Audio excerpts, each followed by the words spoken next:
It is noon in South Florida. It is noon, maybe near you. But I'm talking to you solo mia because my good friend and partner David Solomon is traveling and is actually in Europe. Yep, that godforsaken place where English is not a first language. But we're not here to talk about David. We're not here to talk about me being in my real office, as you see from all the toys. But we're here to talk about, Ukraine. Are we taking it serious enough? Have we taken it serious enough? And are we going to take it serious enough? In the history of war, it has never been telegraphed in real time. You have instant videos, you have instant messaging, you have live FaceTime, you got recordings that are being distributed in microseconds in real time. But are we seriously taking this war? It's a war, seriously. You have President Zelensky, who is in front of almost every single lawmaker in the Western world, pleading with us, the people, help us, please, give us what we need. We are on the front lines of defending democracy, right? And remember, democracy is different for us in the United States than it is for those people in Canada, and even more so for those that live in different parts of Western Europe. And some of us try and sum it up easily by, the freedom of speech. In Canada, you don't have the freedom of speech. These are rules that exist, very, insignificant minutiae, but have a large impact on our lives. But are we taking this war seriously? We sit at the water cooler every day at the office and say, did you hear what happened? How do you feel about it? Is our government doing what it must to support this country, a very small country, the size of Texas? So how small is that? With 20 plus million people that are being bombed at by its neighbor. This is ridiculous. This is utterly out of anyone's concept that this could happen in the modern era. Or is it? This happens almost weekly in Israel, right? They're bombs being lobbed off the borders between all the opposing countries around Israel every single week. But yet we don't talk about that either.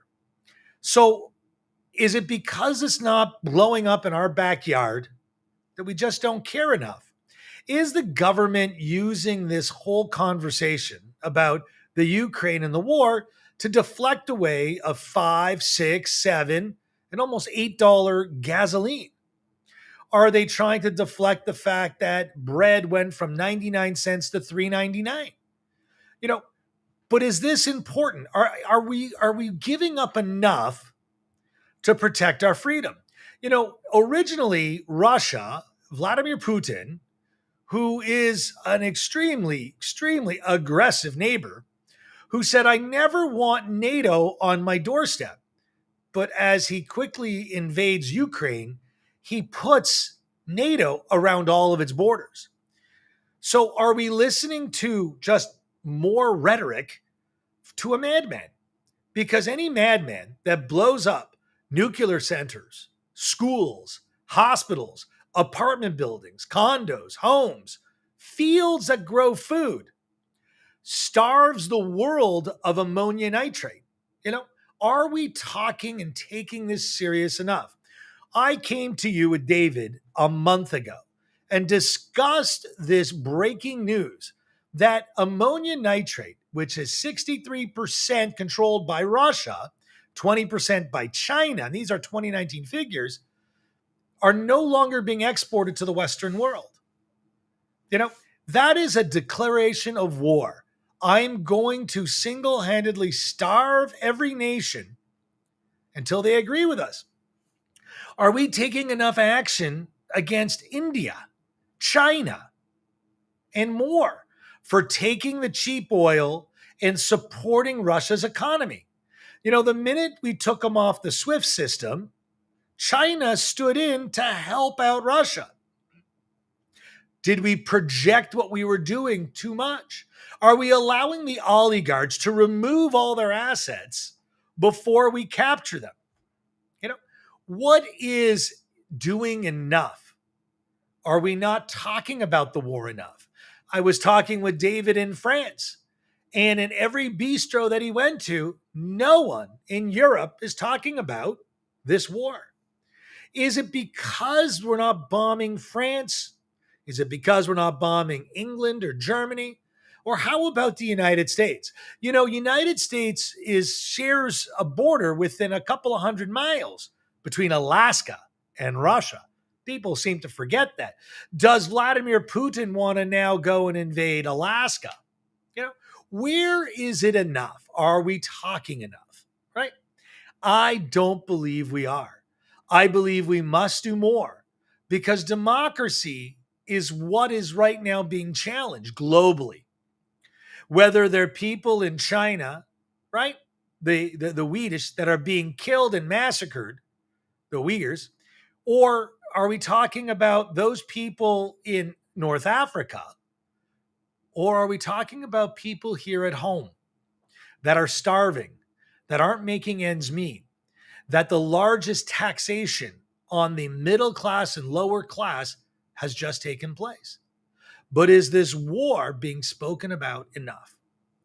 I'm not in the Ukraine. We have brought to you two young women, one who is fleeing the Ukraine, running for her life from Kiev to Poland and Romanian borders.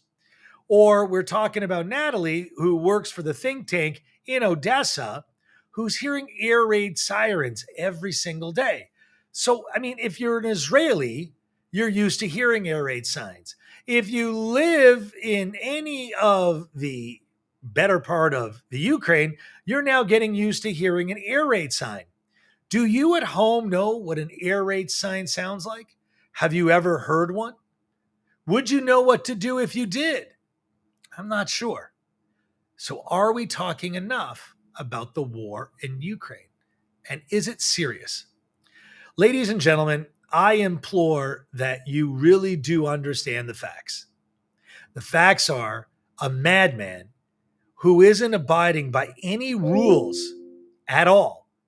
Again, we're trying to abide by rules so not to create World War III, but dealing with a madman who doesn't really care if it is World War III or not. He has lobbed missiles at nuclear sites that don't have precision guidance. So we're trying to, pardon the French, pussy willow around the fields, but are we doing enough to support the Ukraine? Now, they haven't asked for our troops. We're not going to get embroiled in a Vietnam War. But what is the harm on taking components that are all very aggressive, whether they're Stinger missiles or whether they're airplanes, whether they're from Poland, who is actually 10 miles from the bombs that were launched 2 days ago, and delivering the planes that are in Germany from our Air Force base in the United States? Do you have a problem with that? Are the optics that bad that the planes from Poland are being given? Does it matter who's actually given? Now, listen, I understand that Poland passed the pony off to the United States. Wasn't exactly a real nice thing to do, but Poland is right at the crazy man's doorstep. And I don't blame Poland for wanting to provide aid. In fact, they are the ground zero. They are the Texas, the Arizona, the California border, the United States, for the Ukraine. Millions of people are trying to get into Romania, Ukraine, can't even speak anymore, Poland, Romania, and others trying to make it through Europe. Could you do this? Would you leave your home, your spouses, your children? Would you pick up arms to defend your freedoms? That's what this President Zelensky is asking the United States, Great Britain, and the rest of the world. You took United States in World War II to be bombed in Pearl Harbor to get us into the war. For 3 years, the United States stood by as an invertebrate and watched the massacre of millions of people. Is this President Biden, wanting to be that president, that allows millions of people to die for optics. I, as an American, hope that this president doesn't just send money, sends the required tools that they're asking for, not to tell them what they need. We are not their fathers or mothers. We are their brothers and sisters. And if we don't defeat this axis of evil, I fear that we risk losing all of our democracy around the world. We give up our liberties every single day. I don't know if you agree, but this is my opinion. And I really stand fast with this opinion and hope you see the same. So again, I'm asking you, are we talking enough about the war in Ukraine? I look forward to seeing your messages. I look forward to hearing how you feel. I wish you all safety. I ask if any of you are donating any money to the Ukraine, I ask you to please find a reliable source. They are in need of everything. I'm hearing calls from tourniquets to bandages to weapons. Now, obviously, we can't send weapons so easily, but I do stand with all those people in Ukraine. And again, if you're listening, please be counted. Speak to your government, speak to the local official, tell them what you support. Talk about what's going on in the Ukraine more. Think how easy this problem can be in your state, can be in your province, can be in your town or village. It doesn't take much.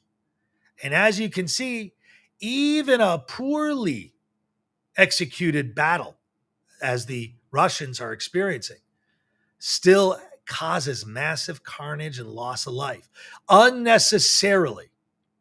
Who would think that in the modern era where we debate EV, electric vehicles, and the environment would make any sort of the news over the death and carnage in the Ukraine? I see pictures, I see live videos of bombings that go on for, it seems, minutes, with each one so deafening could rupture your eardrum, causing you not to be able to hear for the rest of your life. And that would be the last thing you heard. Your loved ones being in the way of a madman that has soldiers that think that think they're defending their motherland from Nazis. The president of the Ukraine is a Holocaust survivor grandchild and child. We have to stand up for these people. We have to be heard. We have to understand that Russia sees no diplomacy. And if you don't agree with that, then ask yourself these questions. Why would you starve the world of ammonium nitrate, the base of fertilizer? Why would you try and jawbone and threaten your neighbors about taking our oil? Why would you electronically try and break your country's electrical grid, break into your government computers, try and destroy your lives? But I have one last question. Why would our government in the United States utilize China's TikTok to give messages? That's another story. I hope we get to it later in this week. Guys, it's coming close to our quarter hour. David, if you're watching, we miss you. And to all of you out there, have that conversation about Ukraine. Find out the facts. Put yourself in the position of all those people that are running for their lives.